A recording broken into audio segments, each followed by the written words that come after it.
sesimpel gini deh, ketika ada masalah cari tahu nggak cara nanganinnya gimana, gitu kan. Sekarang kita bisa akses ya dimanapun gitu, self healing teknik gitu kan. Tekniknya ada nggak sih, atau sesimpel dia berusaha nggak untuk bangun dari kasurnya gitu ya, untuk memulai hari. Itu juga salah satu teknik kan, untuk ayo paksain untuk dimulai gitu. Atau dia memilih untuk stuck gitu, dan nggak ada teknik apapun yang dipakai untuk ngadepin masalahnya gitu. Jadi lebih ke mindset gitu ya, dan tadi cara dia atau teknik yang dia pakai buat ngadepin masalah, berarti itu perilaku. Jadi mindset dan perilakunya itu kayak gitu.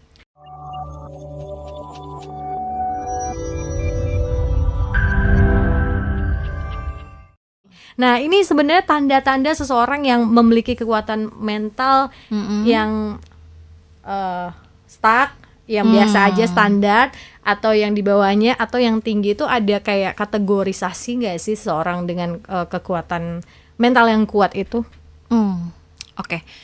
Kategorisasi sebenarnya kalau untuk kekuatan mental nggak ada, tapi status mentalnya ada gitu. Karena mental yang kuat ini bukan berarti mentalnya selalu sehat juga gitu ya, stabil, bahwa kayak apa, kalau fisik tuh nggak pernah sakit ibaratnya gitu, yang enggak juga gitu kan.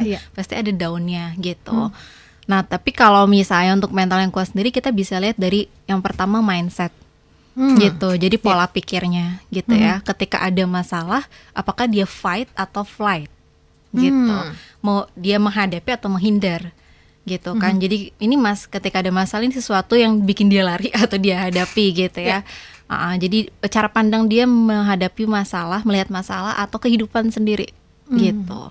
Itu yang pertama. Yang kedua, bisa dilihat dari kemampuan dia dalam menyelesaikan masalah itu sendiri gitu. Karena kan ada yang namanya strategi-strategi ya, coping strategi kalau di psikologi. Pakai nggak itu gitu. Sesimpel gini deh, ketika ada masalah cari tahu nggak cara nanganinnya gimana, gitu kan. Sekarang kita bisa akses ya dimanapun gitu, self healing teknik gitu kan. Tekniknya ada nggak sih, atau sesimpel dia berusaha nggak untuk bangun dari kasurnya gitu ya, untuk memulai hari. Itu juga salah satu teknik kan, untuk ayo paksain untuk dimulai gitu. Atau dia memilih untuk stuck gitu, dan nggak ada teknik apapun yang dipakai untuk ngadepin masalahnya gitu. Jadi lebih ke mindset gitu ya, dan tadi cara dia atau teknik yang dia pakai buat ngadepin masalah, berarti itu perilaku. Jadi mindset dan perilakunya itu kayak gitu.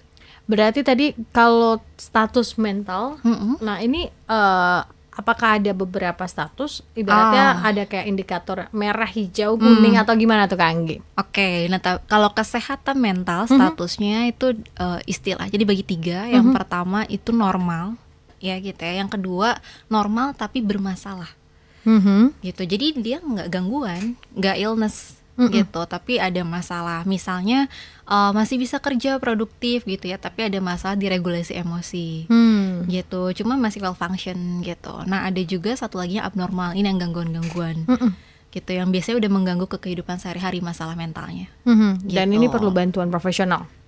Iya, mostly iya gitu untuk gangguan. Karena untuk diagnosnya sendiri sama profesional sebenarnya gitu.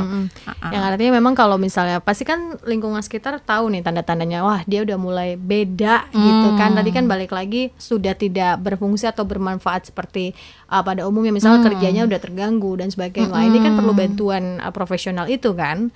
Nah, ini gimana caranya seseorang bisa menyadari, karena balik lagi kan dimulai dari hati, dari kesadaran gitu kan, untuk bisa memiliki mental yang kuat itu tidak, apakah bisa dengan dirinya sendiri atau perlu bantuan dari support system, atau harus ke profesional, atau gimana sih Kak Anggi? Oke. Jadi gini, mungkin ini berkaitan juga sama faktor-faktor ya gitu. Apa sih yang mempengaruhi mental yang kuat? Apakah orang bisa, aku mental yang kuat maka dia jadi kuat gitu kan? Tadi kan mindsetnya kan, aku bisa dengan dirinya sendiri. Betul, gitu kan. Apakah itu cukup gitu ya untuk membuat orang kuat? Sebenarnya enggak cukup gitu.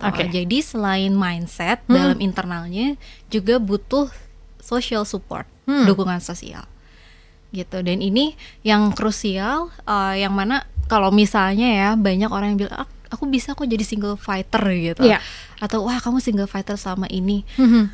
enggak, itu enggak mudah gitu. Dan Iya. biasanya at the end collapse juga gitu.